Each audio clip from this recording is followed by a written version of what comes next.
Say you own a commercial building and you're thinking about selling it. How do you know what people are willing to pay for your property right now, today? You're in a bind and you really need this money and you just got to sell it. Is now a good time? How do you know? Do you go off the tax assessment? Maybe you're thinking, hey, the tax assessment says this, but that looks off. You can't definitely go off a Zillow estimate. And then can you just call Joe, your realtor buddy, and ask him? Maybe. See, Joe might look on the MLS and he might find some comps, maybe, but a lot of real estate transactions don't really happen on the MLS. So sometimes commercial properties will sell with the business, so the appraised value is a lot different than the actual cost of the property by itself if it was just being sold as vacant. There's a lot of nuances. So where does one really go then? If you can't really just depend on the MLS, where do you go to find out? Well, you might be thinking, I just get on Crexi, Reonomy, LoopNet, you name it. There's a bunch of these different websites out there that, they facilitate the sale of commercial property, but honestly, you're just going to see the asking price. You're not really going to get a lot of details, market data, statistics, lease rates, you name it. You're not going to see a lot of that. So this is where you actually have to find a real estate agent who has access to the back end of those tools. Unless you're planning to get into a year subscription, which is kind of how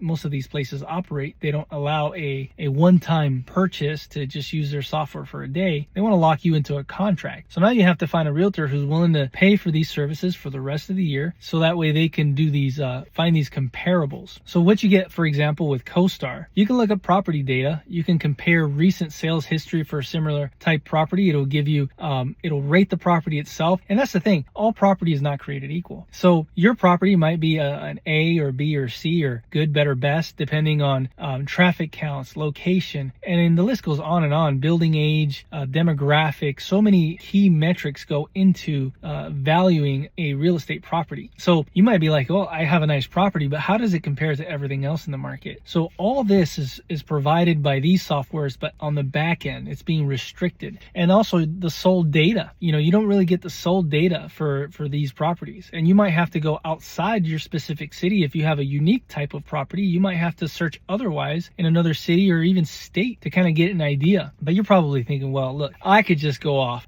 replacement cost. How much does it cost to replace this building? And really that's what I should get in today's time. But it doesn't work that way either, because a lot of buildings, especially office, retail, they've been really affected with the whole work from home movements. Economies in different cities have changed. So what was once a nice property that was worth a lot more, had a lot more value in the buyer's eyes, in today's market, it might not be worth that much. It might not have that much value. Think about shopping centers like malls. Some of them might not be as desirable, so people are not willing to invest in that. Thus, it drives the price down. So that's why working with somebody that has these tools to really give you the facts, the information, can help you really come to a decision. Should I wait? Should I sell now? Is this a good time? What's the market look like? What is the average statistics? Is it going, are these type of investments, are they appraising? Are they going up and down? So returning back to that original thought, replacement cost. So yeah, you can build a luxury resort in a small town. I'm sure the people there will love it, but as a business, you will not be able to make that much money. So even though you may have spent millions of dollars